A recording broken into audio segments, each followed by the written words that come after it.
تحفظ دین کا کارواں رواں دواں، علماء کا ساتھ دو، آؤ سب کے سب یہاں۔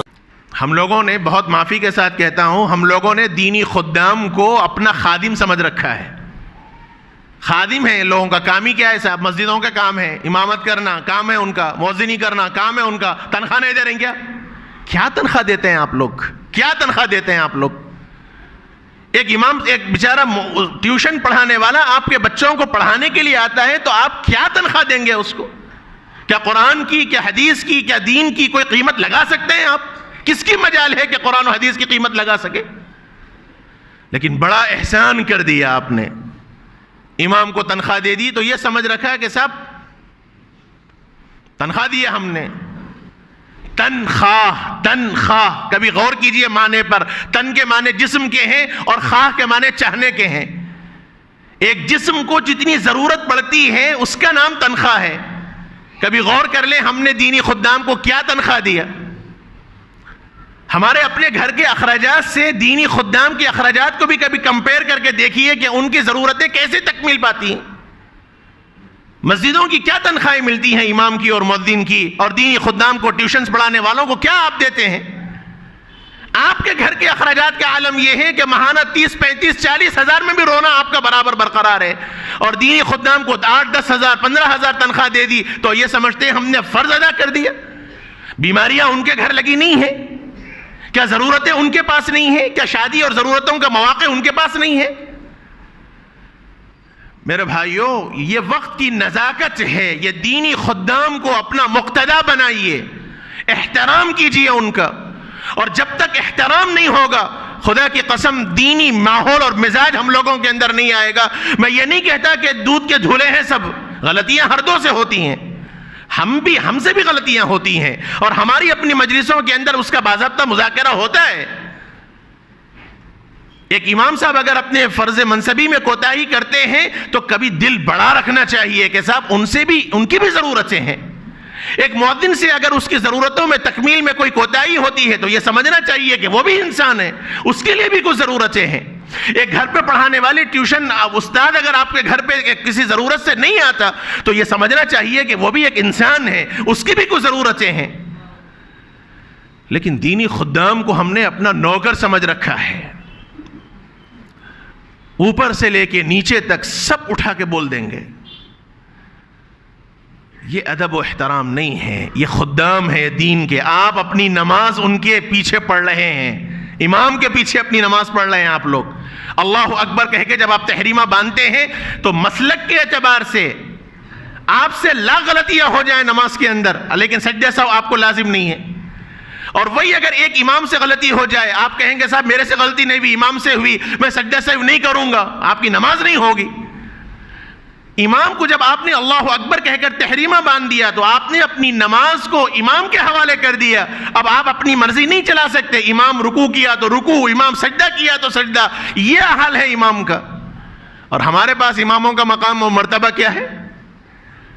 مؤذن اعلان کرتا ہے، آپ کو وقت شروع ہونے کی اطلاع کرتا ہے، وہ آپ کو ندا لگاتا ہے، حی علی الصلاح، آئیے نماز کی طرف، آئیے کامیابی کی طرف۔ وہ آپ کو آپ کے دنیا کے جھمیلوں سے نکال کر اللہ کے گھر کی دعوت دے رہا ہے۔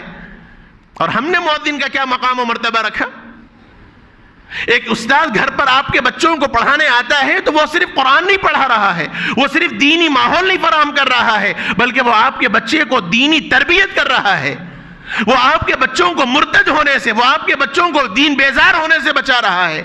اور آپ نے اس کے ساتھ کیا معاملہ کیا؟ یہ تو پوچھنا ہی نہیں چاہیے تھا، آپ اپنی خوشی سے اپنی حیثیت کے مطابق دیتے۔ لیکن یہ جو بھاؤ تاؤ کیا جاتا ہے ٹیوشن پڑھانے کے واسطے، کیا لیں گے صاحب، کتنا لیں گے صاحب، بہت زیادہ ہے صاحب، 4 بچے ہیں صاحب، کچھ تو کم کیجئے صاحب، مذاق بنا رکھا ہے دین کا ہم لوگوں نے۔ اور اس میں بھی سوچیں گے صاحب کون کم لے رہا اس کے پاس بھیجاؤ، چاہے بچے کی تجوید آئے نہ آئے، چاہے وہ ماحول آئے نہ آئے۔ اور استاد پڑھا کے چلا گیا تو کبھی اتنی توفیق ہم لوگوں کو نہیں ہوتی کہ بیٹھ کر تھوڑا پوچھیں کہ بیٹا آج مول صاحب نے کیا پڑھایا تم سے۔ ہر آدمی یہاں بیٹھا ہوا ہر آدمی اپنے دل پر ہاتھ رکھ کر سوچ لے، میرا فرض ہے، میں اپنی فرض ادا کر رہا ہوں، میں مذاکرے کے طور پر آپ سے کہہ رہا ہوں، میں کوئی تنقید نہیں کہہ رہا ہوں آپ کے اوپر، میرا فرض ہے وارث رسول ہونے کی حیثیت سے ہم میں کا ہر ساتھی اپنے دل پر ہاتھ رکھ کر یہ سوچے کہ میں اپنے بچے کی تعلیم کے واسطے اور خاص طور پر دینی تعلیم کے واسطے کتنا فکر مند ہوں، کتنا میں فکر مند ہوں۔ ایک استاذ کو اگر میں نے رکھ دیا تو کبھی میں نے پوچھا استاذ سے کہ حضرت کیا میرا بچہ پڑھ رہا ہے، میرا بچہ کتنا آگے بڑھ رہا ہے، کبھی میں نے پوچھا؟